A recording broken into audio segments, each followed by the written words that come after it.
سینے پہ کب سے ہاتھ ہے اور ہٹ نہیں رہا، میں ہجر کاٹتا ہوں مگر کٹ نہیں رہا۔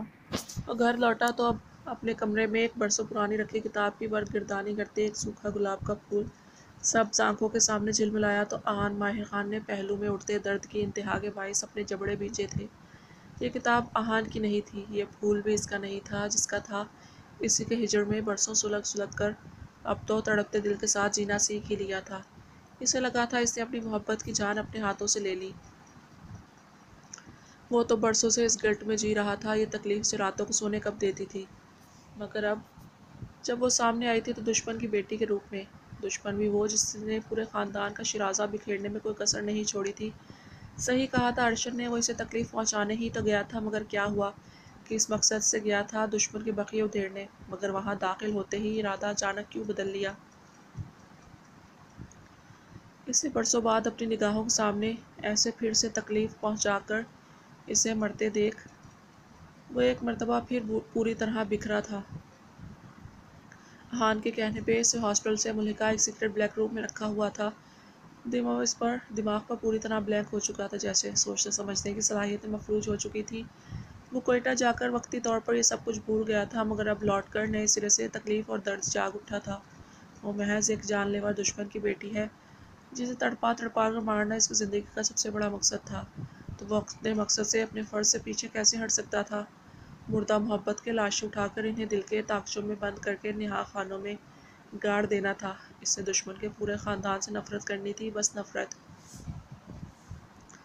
سوکھا پھول اسی کتاب میں بند کر کے واپس رکھ دی جہاں سے اٹھائی تھی، اور وحشت بھری نگاہوں سے ایک میسج ٹائپ کیا تھا۔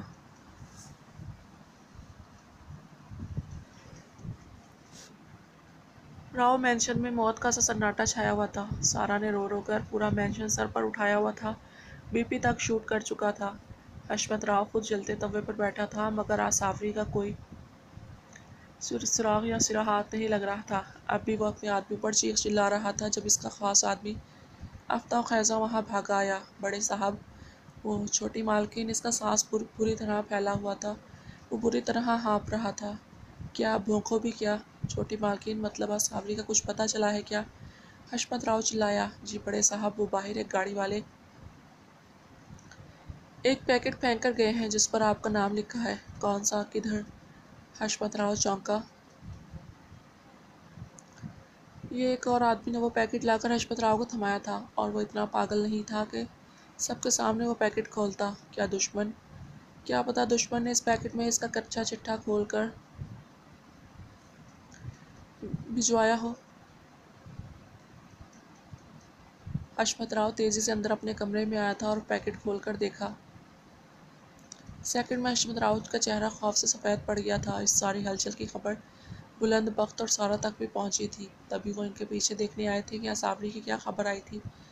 سارا تیورا کر زمین بوس ہوئی تھی۔ بلند بخت نے پھٹی پھٹی نگاہوں سے آصافری شاہ کے اس شادی کے سفید پلس ملٹی کلر والے جوڑے کو خون میں لت پت دیکھا تھا۔ حشمت راؤ اپنے سینے کو پکڑ کر وہیں بیٹھتا چلا گیا۔ بابا، بلند بخت ہوش میں آیا تھا، کس کی جانب متوجہ ہوتا؟ سارا یا اپنے بابا کی جانب جلدی سے فون ملا کر ایمبولینس بلوائی تھی۔ تعجب کی بات ہے، اپنے خون کے لیے اتنی تکلیف کہ حشمت راؤ جانتا وہ لوگ اسے کچھ نہیں کر سکتے یا کچھ نہیں کریں گے، مگر پھر بھی اپنی پوتی کا شادی کے جوڑے کو ہی خون میں سنے دیکھ دل تھام لیا تھا۔ سارا کا پھر سے بی پی شوٹ کیا تھا اور حشمت راؤ کو ایک مائنر ہارٹ اٹیک آیا تھا۔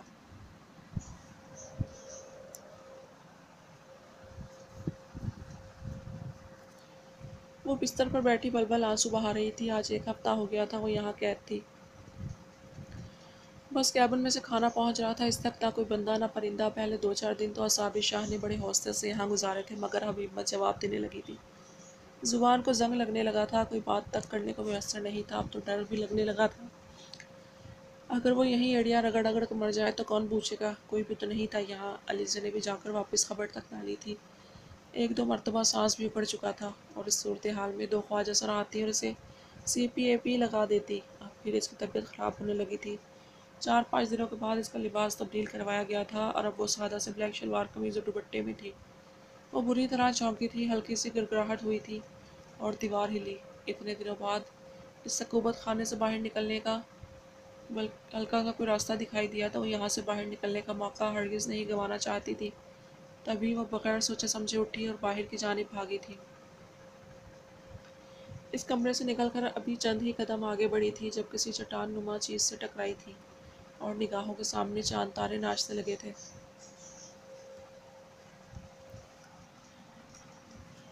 ساوری نے اپنا سر پکڑ لیا جبکہ آہان سانس روکے اسے دیکھنے گیا۔ ساوری شاہ نے سانس بحال ہوتے ہوئے آواز کے ساتھ نگاہیں اٹھا کر اوپر دیکھا اور نگاہیں جھپکنا ہے بھول گئی۔ وہ دم بخود سی ان سبز پانیوں میں ڈوب کر ابھرنا نہیں چاہتی تھی۔ شاکڈ اسٹیٹ میں اپنی جگہ پر ساخت سے دیکھے گئی۔ جو کچھ بھی ہوا سوچا میں وقت آنے پر کر جاؤں گی، تم مجھے زہر لگتے ہو، میں کسی دن تمہیں پی کر مر جاؤں گی۔ آہان کپ کپاتے لرزتے گلابی لبوں سے ادا ہوا تھا۔ وہ سیکنڈز میں نیلی پڑ گئی تھی۔ طبیعت تو پہلے ہی خراب تھی، اب بھی وہ سینے پر ہاتھ رکھے زمین پر گرتی چلی گئی۔ ساوری، وہ جو نفرت کی گردان کرتا یہاں تک آیا تھا، اب زمین پر گھٹنوں کے بل جھک کر اسے بازوں میں اٹھایا تھا، تیزی سے اسے روم میں لا کر بیڈ پر لٹایا۔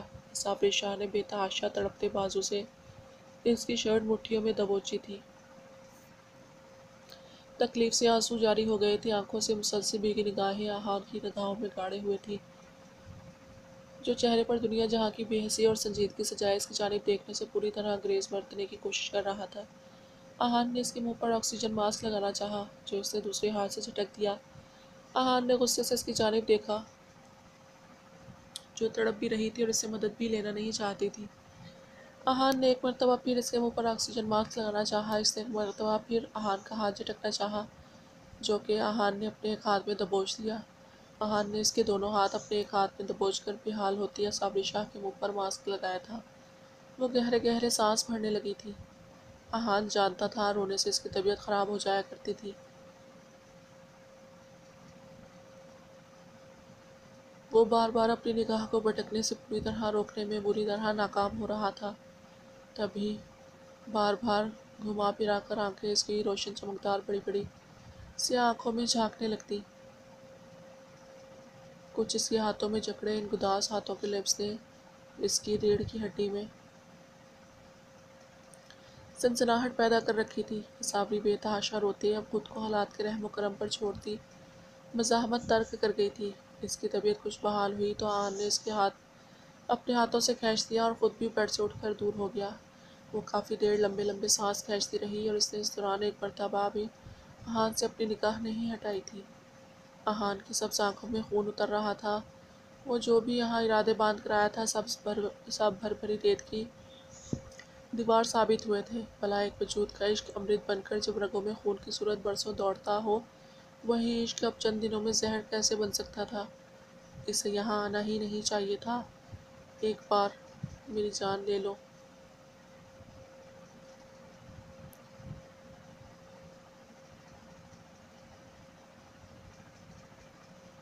میری جان لے کر من نہیں بھرا تو دوسری بار بھی مارنا چاہتے ہو، اور جب مار دیا تھا تو بچانا کیوں چاہتے ہیں؟ وہ بے تحاشا روتی ہانپتی ہوئی اپنے ستمگر سے پوچھ بیٹھی تھی۔ جانتی تھی پہلی مرتبہ اس کو آہان کی گن سے نکلی ہوئی گولی نہیں لگی تھی، مگر یوں ہی اس کو اذیت دینے کو بول بھی دیا۔ ظالم شیطان! حشمت راؤ کی پوتی جو تھی، کچھ تو خون کا اثر آنا ہی تھا نا؟ اور واقعی اس کی بات سن کر آہان ماہر خان کے جبڑے بیچ گئے تھے۔ میری زندگی کا ہی یہی مقصد ہے ساوری شاہ، تمہیں ایک دردناک موت دینا، تبھی تو لوٹ پھر کر بار بار میرے نشانے پر آتی ہو تم۔ وہ پھنکار کر بولا تھا۔ ساوری شاہ کے رونے میں شدت آئی تھی۔ تو مار کیوں نہیں دیتے؟ وہ کراہ اٹھی۔ سوچ رہا ہوں کون سی طرز کی موت دوں تمہیں جس میں زیادہ اذیت ہو، وہ اطمینان سے بولا تھا۔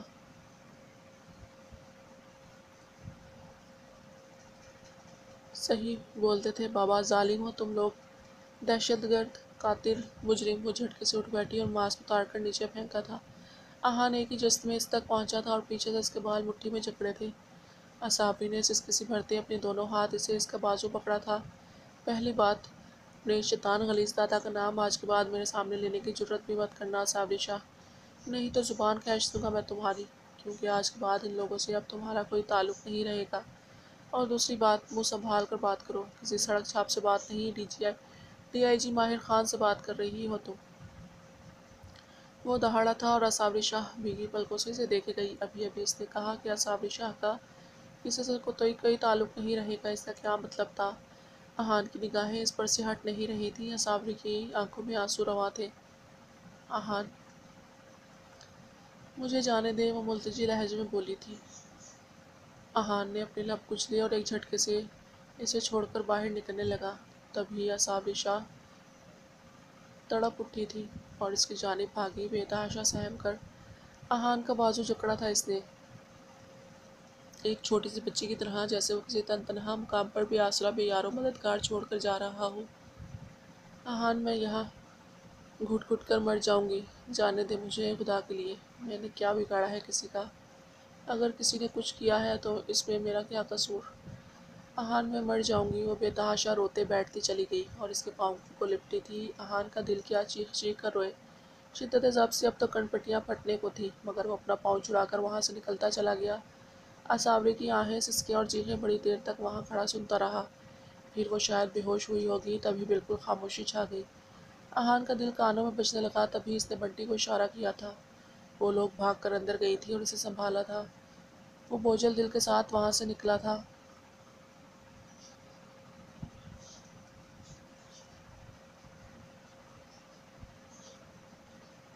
جب سے سمیع خان اسے چھوڑ کر گیا تھا، وہ ڈری سہمی سے اپنے کمرے میں دبکی ہوئی تھی۔ چمکیلی اسے کمرے میں ہی کھانا کھلا کر جاتی، جسے وہ بمشکل زہر مار کر لیتی۔ رو رو کر اب تو آنسو بھی خشک ہونے لگے تھے۔ اس عقوبت خانے سے بھاگ نکلنے کا کوئی راستہ بھی تو نظر نہیں آتا تھا۔ وہ یہاں سے بھاگ جانا چاہتی تھی یا مر جانا چاہتی تھی۔ اپنی زندگی بیکار، ناکارہ اور فالتو لگنے لگی تھی۔ وہ خود سے، اپنی زندگی سے ہی بری طرح اکتا چکی تھی۔ کاش کوئی اسے اس اذیت ناک زندگی سے نجات دے دیتا۔ وہ اب بھی بیڈ پر چت لیٹی چھت کو گھورے جا رہی تھی۔ پیلا زرد رنگ، آنکھوں کے ارد سیاہ ہلکی بے رونق بجھی بجھی سی آنکھیں، جن میں جینے کی امنگ 1% بھی نہیں رہی تھی۔ ملکشی سے کپڑوں میں وہ برسوں کی مریضہ ہی لگتی تھی۔ جب سے سمیع خان گیا تھا، اس نے تو پڑھائی کرنے کی توفیق بھی نہیں کی تھی۔ وہ کیوں زندہ تھی اب تک؟ وہ کیوں آیا تھا اب؟ کیا پھر سے اس کی ذات کو روندنے یا پھر سے اس کے روح کے بقیے ادھیڑنے؟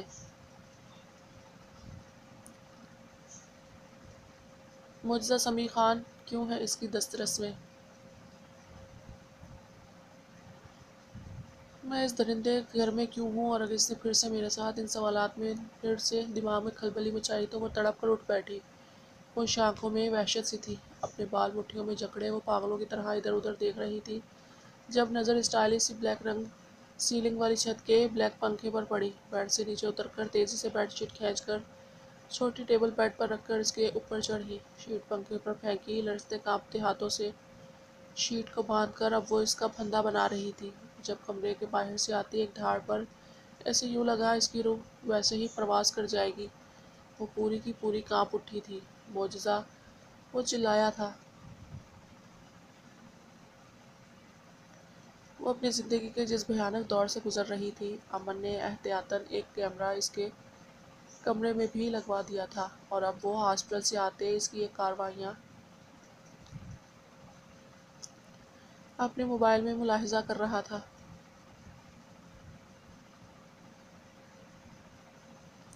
امن کے غصے اور طیش نے اپنی آخری حدوں کو چھوا تھا، اور وہ شاید اسی بات کا تو انتظار کر رہا تھا۔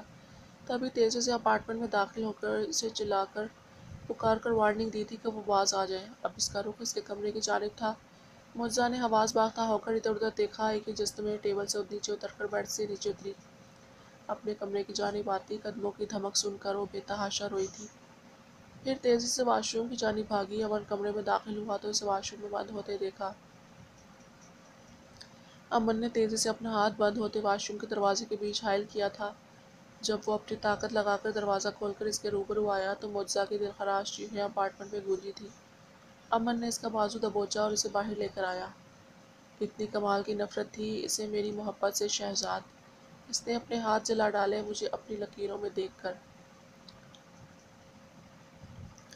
بس بہت ہو گیا معجزہ امن آریان پاشا، اب بس۔ وہ دھاڑا تھا۔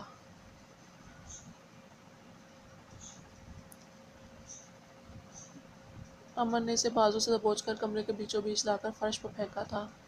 معجزہ سیکنڈ میں خوف کے مارے سفید پڑ گئی تھی، جیسے تاریخ نے خود کو دہرایا ہو۔ وہ دن، وہ وقت یاد آتے برسوں پرانے زخم کے ٹانکے کھچی اور ادھڑتے چلے گئے۔ اس دن بھی تو اس نے ایسے ہی اسے زمین پر پٹکا تھا۔ وہ جو آندھی گری تھی، کانپتی ہوئی سیدھی ہوئی امن ایک گھٹنا فرش پر ٹکا کر اس کے سامنے بیٹھا تھا، اپنی لال انگارہ آنکھیں اس کی خوفزدہ چمچم برستی آنکھوں میں گاڑ دی تھی۔ زیادہ شوق ہے مرنے کا؟ مجھے بولو، میں پورا کر دیتا ہوں۔ یاد ہے نا کیا حشر کیا تھا؟ بھول گئی؟ یاد کرواؤں؟ معجزہ نے پھٹی پھٹی آنکھوں سے اسے دیکھی گئی۔ کہا تو اس کے سامنے آنے سے بھی کترا رہا تھا، اور اب یہ اسی لیے مرنا چاہتی ہو کہ میں قریب نہ آؤں؟ تو سنو، تمہاری خودکشی کی ایک اور چھوٹی سی کوشش تمہیں میرے کمرے میں پہنچا دے گی، سمجھی؟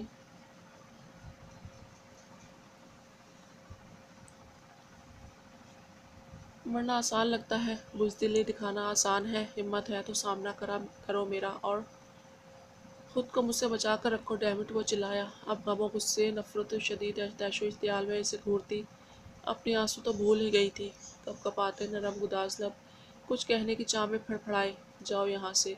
وہ ہمت کر کے چلائی تھی۔ جاؤ، دفع ہو جاؤ! وہ ایک مرتبہ پھر چلائی۔ امن اپنے مقصد میں کامیاب ہوتا ایک جھٹکے سے وہاں سے اٹھایا تھا، دھاڑ سے اپنے کمرے میں بند ہو کر بال مٹھیوں میں جکڑتا دروازے سے ٹیک لگائے زمین پر بیٹھا۔ اب اس کی چیخیں پورے کمرے کو تہس نہس کرنا سن رہا تھا۔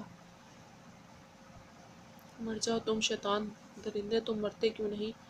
مجھے برباد کر کے دل نہیں بھرا تمہارا؟ اللہ کر کے مرو تم، تمہیں کفن اور قبر بھی نصیب نہ ہو۔ نہیں مرتے تو مجھے مرنے دو، کیا بگاڑا ہے میں نے تمہارا؟ حیوان! مجھے مرنے دو، نجات چاہتی ہوں میں تم جیسے حیوان سے، اس زندگی سے۔ مجھے خدا کے لیے مرنے دو۔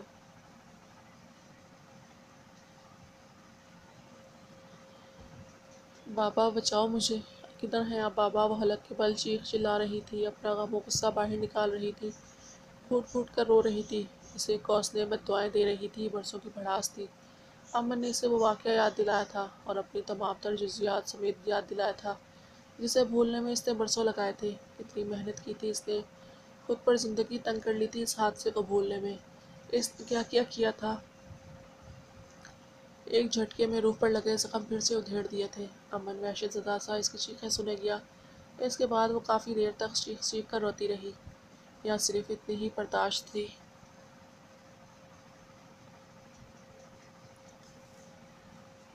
کیا امن کو اس کی زمین بوس ہونے کی آواز آئی تھی؟ وہ تڑپ کر اپنی جگہ سے اٹھا تھا، تیزی سے اس کے کمرے میں آیا۔ وہ ہوش و خرد سے بیگانہ زمین پر پڑی تھی۔ امن ایک ہی جست میں اس تک پہنچا تھا، اور آج لرزتے کانپتے ہاتھوں سے مگر بلا جھجک اس نے اسے کمر سے اٹھا کر اپنے سینے سے اس کا سر لگایا۔ امن نے اس کی نبض چیک کی، جو کہ نارمل تھی۔ زرد چہرہ آنسوں سے تر تھا۔ امن نے نرمی سے اس کے بکھرے بالوں کو ہاتھوں سے سمیٹا، انتہائی کرب سے اپنی آنکھیں سختی سے میچی۔ تیرا جسم تو نہیں ہے میری آرزو کی منزل، تیری روح تک رسائی میری روح چاہتی ہے، اور حسرت تو یہی ہے کہ شہادت کی آرزو ہے، مگر ابھی شاید اس میں وقت ہے، اور تمہیں مرنے نہیں دے سکتا روح من، کہ تم مر گئی تو اگلی سانس تو تمہارے اس دیوانے کو بھی نہیں آئے گی۔ امن کی سرگوشیاں درد میں ڈوبی ہوئی تھی، اسے سینے سے لگا کر پسلیوں سے سر پٹکتے دل کو ذرا سا کرار آیا تھا، مگر امن آریان پاشا کے آنسو اس کے بالوں میں جذب ہو رہے تھے۔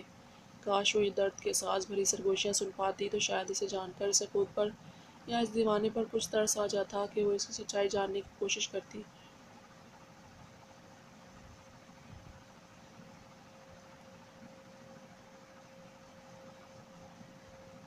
تیری مرضی ہے ساڈے نال وکھ ہون دی، ساڈی مرضی ہے تیرے پیچھے ککھ ہون دی۔ کاش میں تم سے معافی مانگ پاتا روح من، کاش تمہیں اپنا سینہ چاک کر کے دکھا پاتا کہ تم میری روح میں کتنی گہرائیوں تک اتری ہوئی ہو۔ امن نے اس کے بالوں میں ہاتھ پھیرتے ایک مرتبہ پھر پرسوز سی سرگوشی کی تھی۔ برباد تو وہ بھی تھا، تبھی آنسو تھمنے کا نام نہیں لے رہے تھے۔ امن نے آستین سے اپنے آنسو پہنچے، اسے پھولوں سے بھی زیادہ نرمی سے اٹھا کر بیڈ پر لٹایا تھا، وہاں سے ٹیبل ہٹا کر کمرے کی حالت کچھ درست کی، اور اسے سکون آور انجیکشن لگایا۔ وہ اپنا ہر کام چھوڑ چھاڑ آج یہی صوفے پر بیٹھ کر اس کی پشت سے سر ٹکایا، اور سامنے پڑا کمزور سا وجود دیکھے گیا۔ دیا کی آنکھ کھلی، اندھیرے میں ڈوبے کمرے میں وہ کافی دیر یوں ہی لیٹی چھت کو گھورتی رہی۔ آج بابا کا برتھ ڈے تھا، وہ حویلی جانے والی تھی۔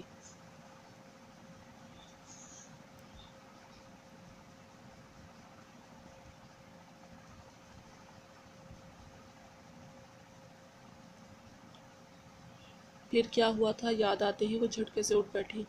ناکافی روشنی میں بھی وہ دیکھ سکتی تھی کہ وہ جہاں تھی وہ اس کا حجرہ تھا، نہ ہی حویلی کا کوئی کمرہ۔ وہ سیکنڈز میں سہمی تھی، ادھر ادھر دیکھا، وہ ایک سفید باریک جالی دار پردے کے پیچھے جہازی سائز گول بیڈ پر نیم دراز تھی۔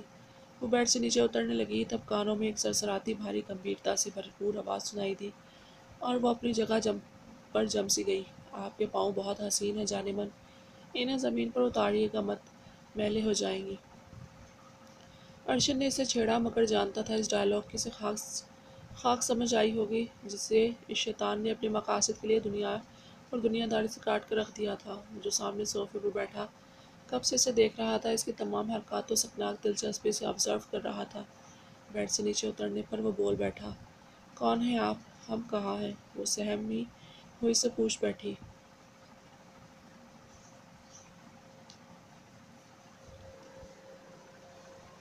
ہم آپ کے شوہر نامدار ہوتے ہیں محترمہ، اور آپ اس وقت اپنے شوہر کے گھر اس کے بیڈ روم میں موجود ہیں۔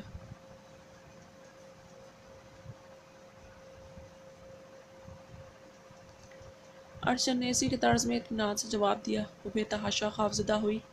آپ کیا کریں گے ہمارے ساتھ؟ وہ سسک پڑی۔ ارشد اس کی بے تکی بات پر گہرا مسکرایا تھا۔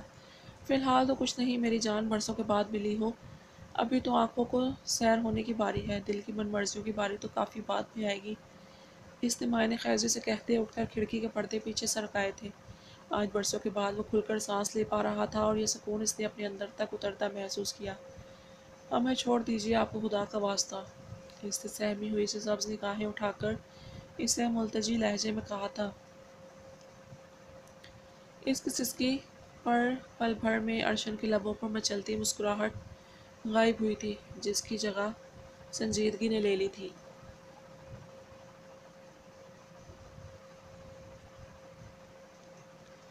پہلی اور آخری بات اپنے دل و دماغ میں بٹھا لو دیا ارشد، کہ اب تم یہاں سے مجھ سے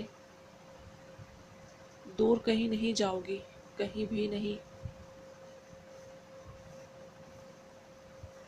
وہ دھیرے قدموں سے چلتا بیٹھ کے قریب گیا، اور اتنے ہی تیزی سے بیڈ سے نیچے اتری تھی۔ ہم کوئی دیا ویا نہیں ہیں، ہم نور ایماں ہیں، سمجھے؟ آپ ہمیں چھوڑ دیجیے، یہی آپ کے لیے بہتر ہوگا۔ آپ کی بار وہ ذرا سختی سے گویا ہوئی۔ ارشد اسے دیکھے گیا۔ دیکھو دیا، تم دیا ماہر خان ہو، اور اب دیا ارشد میری منقوہہ، برسوں پہلے ان لوگوں نے تمہیں کڈنیپ کیا تھا، اور وہ شیطان تمہیں ہم سے دور لے گیا تھا بہت۔ وہ اچھے لوگ نہیں۔ ہمیں کچھ نہیں سننا، ہمیں نہیں پتا، ہمیں چھوڑ دیجیے آپ۔ وہ بھیگی آنکھیں لیے اسے تڑپ کر دیکھی گئی۔ ارشد نے ایک نظر اس کی جانب دیکھا اور خاموشی سے کمرے سے باہر چلا گیا۔ کمرہ آٹو لاک ہوا تھا۔ وہ روتی رہی، اسے آوازیں دیتی رہی، پکارتی رہی، مگر ارشد باہر ڈھیٹ بنا بیٹھا رہا۔